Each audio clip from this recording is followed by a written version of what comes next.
যে সমস্ত ছেলে এবং মেয়ে বিয়ে হচ্ছে না, যে সমস্ত যুবক যুবতীর বিয়ে হচ্ছে না, বিয়েটা বন্ধ করা আছে, এই বিয়েটা বন্ধ কেটে কিভাবে অতি দ্রুত বিয়ে হবে, বিয়ে করা যায়, সেই সম্পর্কে আজকে আমরা কথা বলবো ইনশাআল্লাহ।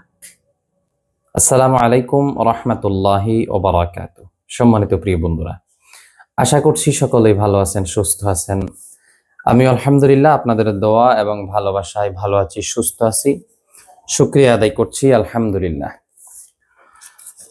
প্রিয় বন্ধুরা, যে যেখান থেকে আজকের আমাদের এই ভিডিওটি দেখছেন, দেশ কিংবা প্রবাস থেকে, দূরে কিংবা কাছে থেকে, যে যেখান থেকে আমাদের ভিডিওটি দেখছেন, সবাইকে আন্তরিক মোবারকবাদ।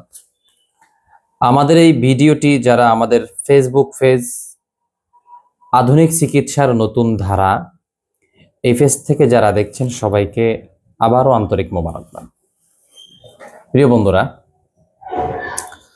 আমরা আজকে কথা বলতে যাচ্ছি যে সমস্ত যুবক যুবতীদের বিয়ের বয়স পার হয়ে গেছে, পেরিয়ে যাচ্ছে বয়স, কিন্তু তারপরেও তাদের বিয়ে হচ্ছে না। বিয়ে হচ্ছে কিন্তু ভেঙে যাচ্ছে। মেয়েকে ছেলে পক্ষ দেখে গিয়েছে, একজন না দুইজন না, একাধিক একাধিক বর পক্ষ বা ছেলে পক্ষ দেখে গিয়েছে, কিন্তু কোনো লাভ হচ্ছে না। এটি আসলে কেন হয়? এটির মূল কারণ হচ্ছে, কখনো কখনো দেখা যায় কোনো জিন যদি কোনো মহিলা মেয়ে কিংবা যুবককে যদি পছন্দ করে, লাভার জিন যেটাকে বলে, ওই লাভার জিন যদি হয়ে থাকে, লাভার জিন তার বিয়েটা বন্ধ করে রাখে। জিন কেন্দ্রিক যদি না হয়, তাহলে মানুষ ক্ষতি করে। যেমন আপনাকে কেউ ভালোবাসতো, আপনি তাকে পাত্তা দিচ্ছেন না, বিদায় সে আপনার বিয়েটা বন্ধ করে রেখেছে। অথবা আপনার কোনো শত্রুপক্ষ, সে চায় না যেন আপনার বিয়েটা হয়ে যাক, মেয়ে তার বিয়েটা হয়ে যাক, বিয়েটা বন্ধ করে দেয়। তাহলে লাভার জিন অথবা মানুষ, শত্রু, এই কয়েক শ্রেণীর লোকের কারণে কিন্তু বিয়েটা বন্ধ হয়ে যায়। তো এই বিয়েটা বন্ধ কেটে আমাদেরকে যেভাবে বিয়ে বন্ধ খুলতে হবে, তো স্বাভাবিকত বিয়ে বন্ধ করা হয় তালার মাধ্যমে। আমরা দরজার মধ্যে বা সিকিউরিটির জন্য যেই তালা ব্যবহার করি, যেই তালার ওজন আধা কেজি থেকে 1 কেজি হবে, ওই তালা দিয়ে বিয়েটা বন্ধ করা হয় স্বাভাবিকত। তো এই বিয়েটা কাটার জন্য আমাদেরকে দুইটা প্রসেসে আমরা তদবিরটা করতে পারি। 1 নাম্বার প্রসেস হলো তালার মাধ্যমে, দ্বিতীয় প্রসেস হলো সম্পূর্ণ কোরআনিকভাবে, সম্পূর্ণ কোরআনিক। সেটা যেই কোনোভাবেই হোক না কেন, আমি কাটবো কোরআন দিয়ে। তো আমি 2 প্রকারই বলছি। প্রথম নাম্বার হচ্ছে, যদি তালার মাধ্যমে বন্ধ করে, তালার মাধ্যমে যদি বন্ধ করা হয়, তাহলে আপনাকেও ঠিক একটি তালা কিনতে হবে। তালাটি কেনার পরে ওই তালার মধ্যে আপনাকে স্ক্রিনের মধ্যে দেখেন একটি মন্ত্র, এই মন্ত্রটিকে 21 বার পড়ে ফু দিতে হবে। মন্ত্রের শেষে যখন মন্ত্র শেষ করবেন, অর্থাৎ প্রতিবারই 21 বারের প্রতি 21 বারের পরপরই মন্ত্র যখন শেষ হয়, তখন সাথে সাথে অমুকের ছেলে অমুকের বিয়ে বন্ধ ভেঙে যাবে বা কেটে যাবে, এটা বলবেন।